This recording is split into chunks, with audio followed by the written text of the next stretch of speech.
Hello everyone and welcome back to this new tutorial. Today I will show you how you can set up your Node.js with MySQL database and execute some basic queries. So for this you require a module that is MySQL and you can install it by using this command. You also need a MySQL server for which I am using exam and I have started the MySQL server.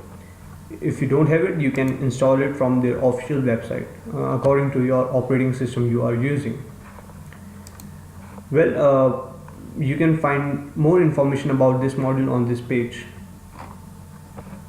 So now let's get started. First thing we need to do is to include this module. So MySQL is equals to require MySQL, and we define a variable that is connection that is equal to MySQL create connection. Now create connection function creates a connection with the configuration provided by us. So it requires the host, which is localhost, or let's say just move this localhost to 27. The user will be root and the password. Well, I do not have any password, so I will leave this empty. And the next is database. In this case, first let me show you my database. This is my database search and the table names, and it consists all this information, and it consists of around 98 records.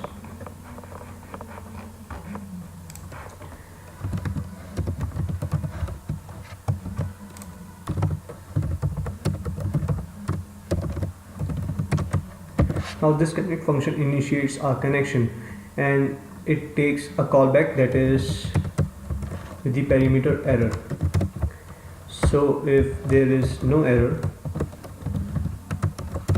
we can execute our queries now. So query function executes our query. So the first parameter is the query string. So let's say we want to execute select all from names limit 10, and the callback function will be error records and fields. So if there is no error,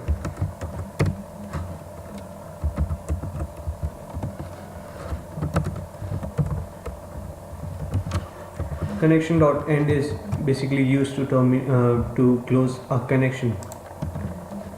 Now we can print the results.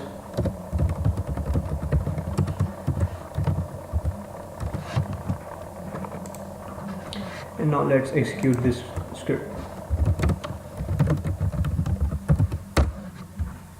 And it prints all the information.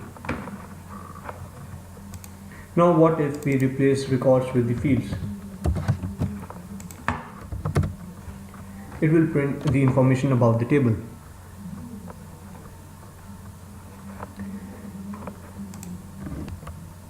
Now let's execute another query. Select all from names where id is equals to say 11.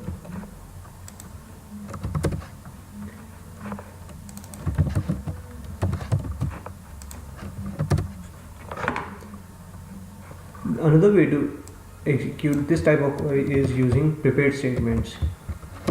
Well, prepared statement is basically used in order to avoid any SQL injection. What it does is it prepares the database for a particular query, and later on we provide the variables or the values.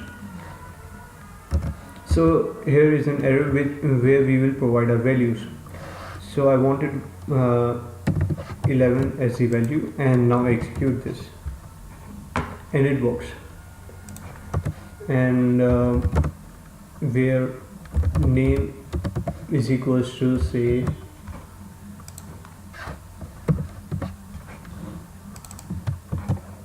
Thomas.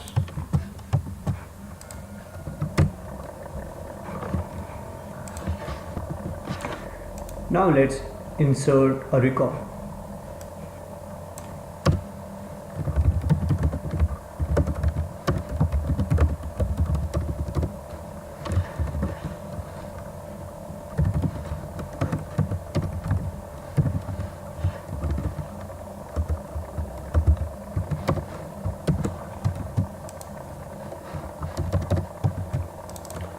Say I want to enter a name that is, say, Kharbanda, and now let's execute this. So instead of printing the record, it prints the affected rows, an object which consists of the affected rows, the insert ID of the record inserted, a message, etc.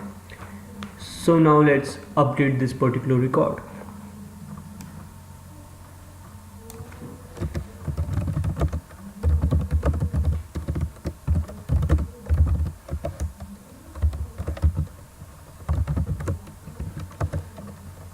Where the ID is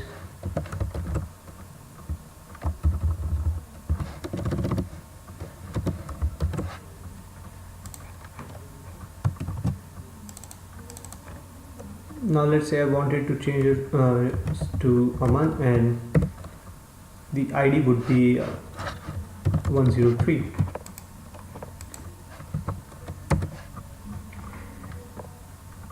Now it shows the affected rows was 1, there was no insert ID, and the message rows matched 1, changed 1. Now let's open this and search for 103 ID.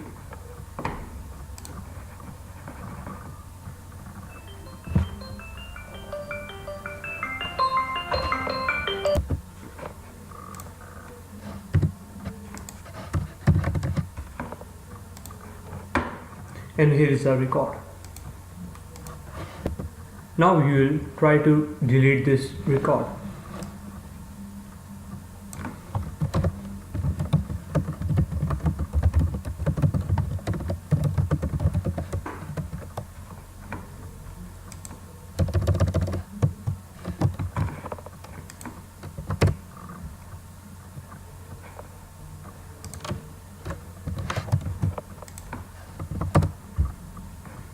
And the affected rows was 1, and the record was deleted. Now let's check this out, and there was no record. Now we executed some of the basic queries like creating, reading, updating, and deleting of the records. One thing you need to remember is that this code should not be used for the production purposes. For production purposes, we have a different thing, that is using connection pooling, and I will tell you about the connection pooling in the next tutorial. So I guess this was our today's tutorial. If you like the video, do hit the like button and subscribe the channel for more videos like this. If you have any suggestion or anything, you can just drop it in the comments. A sample project file will be given, a link will be given in the description. And thanks for watching.